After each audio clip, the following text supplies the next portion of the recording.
दोस्तों अक्सर जो गांव से बिलोंग करते हैं उनका एक जज्बा होता है, एक सपना होता है कि मैं आईएएस बन जाऊं, आईपीएस बन जाऊं और मतलब ऐसे बोलचाल की भाषा में बोला जाता है कि मैं डीएम बन जाऊं। तो आज जो डीएम मतलब बनते हैं ना, उसके पीछे बहुत सारा मेहनत होता है और सिर्फ स्टूडेंट का मेहनत नहीं होता है, उसके पीछे शिक्षक लोगों का बहुत बड़ा हाथ होता है।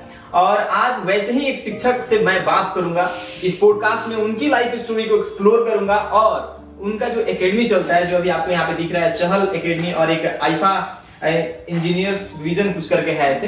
तो इन सारी चीजों के बारे में आज बात करेंगे और सर के लाइफ स्टोरी के बारे में थोड़ा जानेंगे कि अभी तक उन्होंने कितने बच्चे को डीएम और आईपीएस बना दिए हैं। स्वागत है सर इस पॉडकास्ट में। जी आपका भी स्वागत है सर।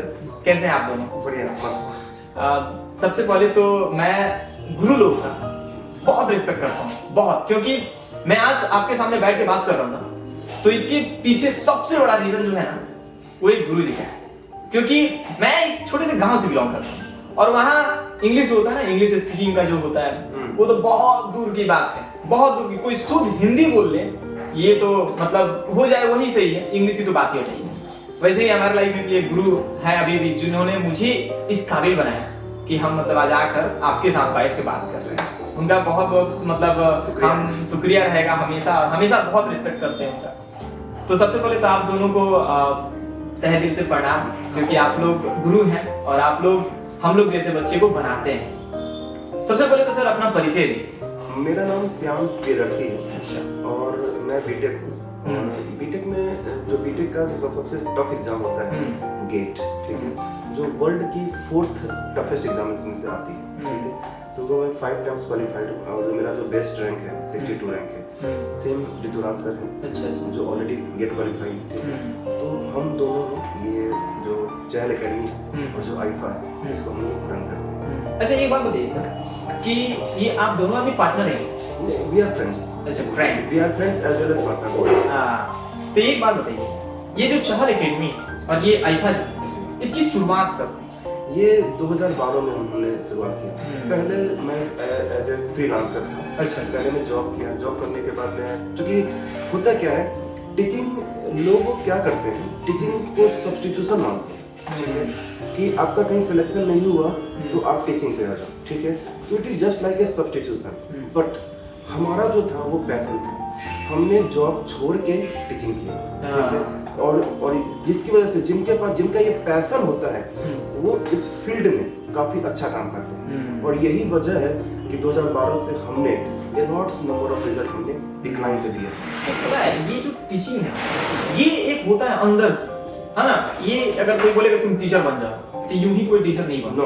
नहीं, हाँ, वो एक अंदर से होता है, ये अंदर का पैशन होता है। आप अगर इसको फोर्सफुली पढ़ाओगे तो आप क्लास में एंजॉय नहीं कर सकते, ठीक है।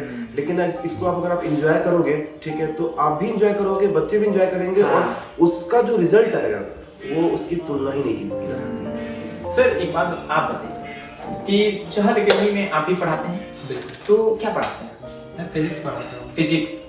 अब मैं अपनी एक किस्सा बताता हूँ फिजिक्स से। जब मैं पढ़ता था तो फिजिक्स मेरे पल्ले ही नहीं पड़ता था। हाँ, मुझे मतलब बहुत लगता था कि ये क्या यार, कहाँ मैं बैठ गया हूँ, मुझे समझ ही नहीं आता था। लेकिन ऐसे ही मतलब चल रहा था, सिलसिला चल रहा था। अचानक से मेरे जीवन में एक शिक्षक आए, निशांत सर, जो अभी भी गोपालगंज में वो अपना मतलब इंस्टीट्यूट चलाते हैं, वो भी नीट का प्रिपरेशन कराते हैं। तो हम गए वहाँ पे, 12th की पढ़ाई कर रहे थे हम। तो 12th में हम उनके पास गए, 11th में कहीं और थे, 12th में उनके पास गए, क्योंकि 11th में मुझे समझ ही नहीं आ रहा था। तो 12th में जब मैं गया तो जब मैं फिजिक्स पढ़ने की शुरुआत जब मैं किया और उनके पढ़ाने का जो तरीका था, तब मुझे लगा नहीं यार, फिजिक्स में तो मजा है, तो इंटरेस्ट है इसमें, कोई इतना बोझ नहीं है कि इतना ये करना है वो करना है, नहीं, बिल्कुल नहीं। तो आप फिजिक्स को किस नजरिए से देखते हैं, आप किस तरह अपने बच्चे सबको पढ़ाते हैं कि उनके दिमाग में जाकर बैठ जाता है? क्योंकि मैंने चहल एकेडमी के बारे में बहुत सुना है। बिल्कुल, आपका कहना बिल्कुल सही है। अगर आपको फिजिक्स में इंटरेस्ट नहीं आया और अब तक नहीं आया, इट मींस कि आपने गलत टीचर से पढ़ा।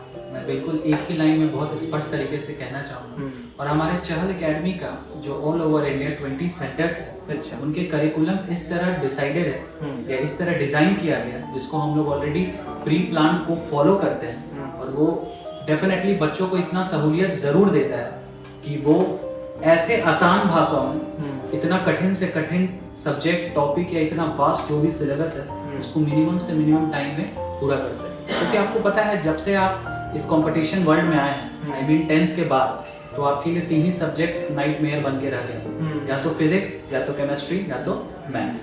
ठीक है, जो बायो लिए हैं वो बायो। तो आपको पता होगा कि इन तीनों सब्जेक्ट में से जो सबसे टफ सब्जेक्ट होता है वो फिजिक्स। या तो लोग इसे रट के जाते हैं, या तो इसे छोड़ के जाते हैं, या तो भाग्य भरोसे जाते हैं। तो फिजिक्स पढ़ने के लिए अगर पढ़ाने वाला इंटरेस्टिंग हो, ठीक है, अगर वो आपको डेप्थ में पढ़ा रहा है, अपने डेली लाइफ के एक्टिविटीज से रिलेट करा रहा है टॉपिक्स को, तो आपके लिए समझना बहुत ही ज्यादा आसान हो जाएगा। और यही काम करते हैं चहल अकेडमी। अच्छा ये बताइए आपको कि मतलब अभी तक चहल अकेडमी के कितने मतलब रिजल्ट आपने दिए, कितना? देखिए, जो चहल अकेडमी का जो रिजल्ट आता है, हाँ। ठीक है, वो हमारा ऑल ओवर इंडिया से आता है, और ऑल ओवर इंडिया में 20 सेंटर्स हैं। तो जो रिजल्ट हमारा ग्लोबली पब्लिश होता है दिल्ली से। तो अभी हम जस्ट अभी की बात करें, 2022 में जो हम लोग का रिजल्ट आया यूपीएससी में, टोटल 193 यूपीएससी कैंडिडेट्स हैं, और इसमें से सबसे जो बड़ी बात है वो बात है rank 1 in UPSC from Chahal academy. और इस चीज का सबूत है हमारे चहल अकेडमी का यूट्यूब चैनल है, चहल अकेडमी। आप उस पर जाएंगे, जो स्टूडेंट है रैंक 1, उसका आप पूरा मॉक इंटरव्यू, उसका पूरा पर्सनल इंटरव्यू आप वहाँ पे देख सकते हैं। एक चीज कहा जाऊँगा, इसके लिए मिठाई बनता है। मिठाई नहीं, मैं पार्टी देने के लिए रेडी हूँ जी। इसके लिए बहुत बहुत धन्यवाद आपका। अच्छा एक चीज बताइए, ये जो टॉपर होते हैं, लोग बोलते हैं कि जो पीछे बैठता है ना वो भी टॉपर बन सकता है, हाँ, लेकिन पढ़ाने वाला वैसा हो। आप क्या मसाला डालते हैं, क्या मसाला डालते कि मतलब नंबर 1? ठीक है क्या कि सबसे इम्पोर्टेंट होता है कंटेंट, ठीक है, कि आप कंटेंट किस टाइप का दे रहे हैं। पढ़ा तो सब रहा है, सिलेबस तो सब कंप्लीट करा है, और पहली बात जो ये यूपीएससी का जो सिलेबस है वो सिलेबस ही इनफाइनाइट है। तो आप कम से कम वक्त में कितना प्रिसाइज वे में आप क्या देते हो बच्चों को, जो बच्चे पढ़ ले। तो हमारा जो की पॉइंट है वो यही है कि कम से कम समय में उस पूरे सिलेबस को कितना प्रिसाइज कर पाते हैं। जैसे मैं एग्जांपल दूं, मैं अपना ही, कि अभी मैं बीपीएससी का मेंस का क्लास कराया, ठीक है, तो मैं सिर्फ 21 डेज पढ़ाया, ठीक है, तो मैं सिर्फ 21 डेज में बीपीएससी में मेंस में साइंस एंड टेक में 4 क्वेश्चन आते हैं, 4 में से 3 क्वेश्चन मेरे पढ़ाए बिल्कुल लाइन बाय लाइन है, ठीक है, जिसमें आर्ट्स के बच्चे इस पेपर को छोड़ के आते हैं। अब जो टॉपिक को छोड़ के आते हैं वो टॉपिक बच्चे लिख के आए, तो कहीं ना कहीं यही हमारा की पॉइंट है, मैं सर का और सारे टीचर्स का, कि कम समय में जो प्रिसाइज वे में दिया जाए बच्चों को, ताकि वो बच्चे इनहेल करें, उसको लिख के आए। अच्छा, चहल और आईफा में डिफरेंस क्या है? हाँ, डिफरेंस है, Chahal academy is only for the UPSC aspirants, UPSC जो और बीपीएससी जो आईएएस, आईपीएस और सिविल सर्विसेज के इंटरेस्टेड स्टूडेंट होते हैं। IIFA is for technical student, जिनका बैकग्राउंड अगर बीटेक है, बीटेक का सबसे जो टफ एग्जाम माना जाता है वो गेट माना जाता है, और गेट के बाद माना जाता है ईएसई, इंजीनियरिंग सर्विसेज एग्जामिनेशन, ठीक है। तो जो गेट और ईएसई देना चाहते हैं उनके लिए कंपलसरी है दे शुड बीटेक, तो बीटेक के लिए आईफा, ठीक है। और जो सिविल सर्विसेज में जाना चाहते हैं, आइदर बीटेक और आर्ट्स और साइंस किसी भी बैकग्राउंड के बच्चे हों, वो उनके लिए चहल अकेडमी। अच्छा सर, एक बात बताइए, तो डॉक्टर बनता है, तो डॉक्टर बनने के लिए आपको ही पता है बहुत मेहनत करना पड़ता है। मैं देखा हूँ कि मैं अभी जिस रूम में मैं अभी स्टे कर रहा हूँ, वहाँ दो मेरे दोस्त हैं, वो अभी नीट का प्रिपरेशन कर रहे हैं। मैं देखता हूँ कि मैं अपना वीडियो एडिटिंग करता हूँ और मैं सो जाता हूँ, और वो पढ़ ही रहे हैं एकदम, मतलब लगे हुए हैं एकदम। जो बच्चे नीट का प्रिपरेशन कर रहे हैं, उनके लिए अगर आपको एक टिप्स देना हो तो क्या देंगे? मैं यही कहूँगा कि आपको अपने बेसिक्स पे, जो आप 11th-12th से पढ़ते आते हैं, एनसीईआरटी जिसको हम बोलते हैं, अगर आपने इस पे कमांड कर लिया तो फिर बाकी राह आपके लिए बहुत ज़्यादा आसान होगी। यही मूल मंत्र है। अब आप इसे 1.5 लाख रुपए देकर कोचिंग में जाके समझें या यूट्यूब से खुद समझ लें, ये आप पे डिपेंड। अच्छा, आपका फी स्ट्रक्चर क्या है? देखिए, हमारा जो फी स्ट्रक्चर है कंपैरेटिवली कुछ लोगों से कम भी है और कंपैरेटिवली कुछ लोगों से ज़्यादा भी है, ठीक है। हम लोग ढिंढूरा नहीं पीटते हैं कि हम लो फी में बढ़ाते हैं, और हम ये भी नहीं बोलते हैं कि हमारा फी बहुत ज़्यादा है, ठीक है। लेकिन एक्चुअली में रिक्वायरमेंट है, हमारा रिक्वायरमेंट कितना है, हम बच्चों को क्या दे रहे हैं। बहुत सारे लोग ऐसे होते हैं जो फी बोलते हैं कि हमारा इतना फी है, ठीक है, और वो दिखने में लगता है काफ़ी कम फी है, ठीक है। तो उसमें देते क्या है, तो सिर्फ ये देते हैं, ठीक है। इसमें टेस्ट सीरीज नहीं है, इसमें बुक का फी नहीं है, इसमें ये नहीं है, लाइब्रेरी चार्ज नहीं है। और जब उन सारे जो रिसोर्सेज हैं बुक्स हैं, लाइब्रेरी है, इन सबको फैसिलिटीज को अगर एडप्ट किया जाए तो पता चलता है कि उनका फी हमसे ज़्यादा हो जाता है। ठीक है, तो जो अगर मैं बात करूँ यूपीएससी और बीपीएससी में, तो पूरे ऑल ओवर पटना में या फिर दिल्ली में कंपैरेटिवली बिल्कुल अफोर्डेबल फी है, आप इजीली आप दे सकते हैं। एक चीज आपसे रिक्वेस्ट, मैं जहाँ से बिलोंग करता हूँ ना, बहुत ऐसे लोग हैं ना कि मतलब जिनके पास बहुत कम पैसे हैं, उनके माँ बाप बहुत कम पैसे कमाते हैं, लेकिन उनके बच्चे का सपना मतलब जो जज्बा है ना वो बहुत बड़ा है कि मुझे ये बनना है, लेकिन कहीं ना कहीं फाइनेंशियली इशू के कारण वो नहीं आ पाते हैं। तो अगर ये वीडियो के माध्यम से जो भी बच्चे देख रहे हैं, तो देखिए मैं उन सभी स्टूडेंट को बोलूंगा, अगर आप मेरी बातें सुन पा रहे हो, ठीक है, तो आप आइए पटना में सेंटर पे आइए। आपको दिल्ली जाना है, मैं भेजूंगा आपको, ठीक है। वाकई में अगर आपको लगता है कि आप सिविल सर्विसेज में जाना चाहते हो, आप लगता है कि आप उस पोस्ट में जाना चाहते हो, तो पूरा सहयोग होगा, ठीक है। अगर आप फाइनेंशियली वीक हो, मेरा पूरा हेल्प होगा। एक चीज है ना कि गुरु में एक एनर्जी होता है, एक अलग जोश होता है। जब गुरु से बैठ के जब बातें की जाती है ना, तो एक मन में सुकून मिलता है कि यार मैं वैसे व्यक्ति के साथ बैठा हूँ जो मेरी जिंदगी बदल कैसे, क्योंकि मेरी जिंदगी को बदलने में सबसे बड़ा हाथ मेरे गुरु का है।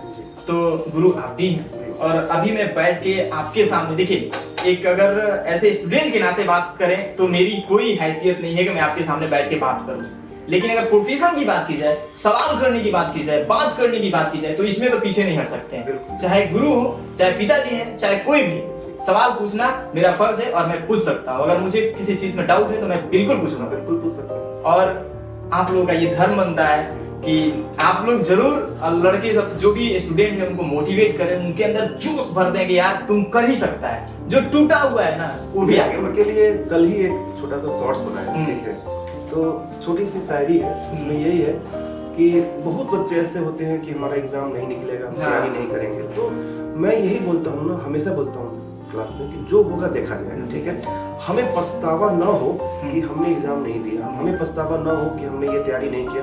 आप अपना बेस्ट दो, उसके लिए बस एक ही लाइन बोलते हैं, ठीक है, शाहरुख खान का ये लाइन भी है, ठीक है, तुम मिलो या ना मिलो, ये किस्मत की बात है, हम कोशिश भी ना करें ये गलत बात, ठीक है। तो मुझे लगता है कि आपको एक अगर लगता है दिल में कि एक बार हम बने, एक बार मैदान में उतरना चाहिए, मैदान में उतरो, बाकी के लिए हम लोग हैं। और इसी बात पे मेरा भी एक बात रहेगा आपसे कि आरडीआई पे आए और आरडीआई का रिव्यू नहीं दिए, तो ये भी गलत बात है, ठीक है। तो आरडीआई पे आके आपको कैसा लगा? नहीं, बिल्कुल बहुत अच्छा लगा, और मैं भी रिव्यू दूंगा और मैं अपने सारे स्टूडेंट को बोलूंगा वो रिव्यू देंगे, ठीक है। ओवरऑल मेरे से बात करके आपको कैसा लगा? काफी अच्छा लगा, ठीक है। आप एनर्जेटिक पर्सन हो, ठीक है, आपको कोई कलम और पेन की जरूरत नहीं है, ठीक है। जहाँ पे आप राइटिंग लिख के आओ, क्वेश्चंस के लिए आप प्रिपेयर हो, उसकी जरूरत ना हो। तो ऐसे ही हम लोग भी हैं, हम लोग भी क्लास में जाते हैं तो कभी नोट्स लेके नहीं जाते हैं, ठीक है। 20 साल का क्वेश्चन जो है वो पूरे माइंड में जाता है। जाते जाते एक चीज कह के जाना चाहूंगा सर, कि आप जो बोले कि कलम की जरूरत नहीं है, पता है क्यों?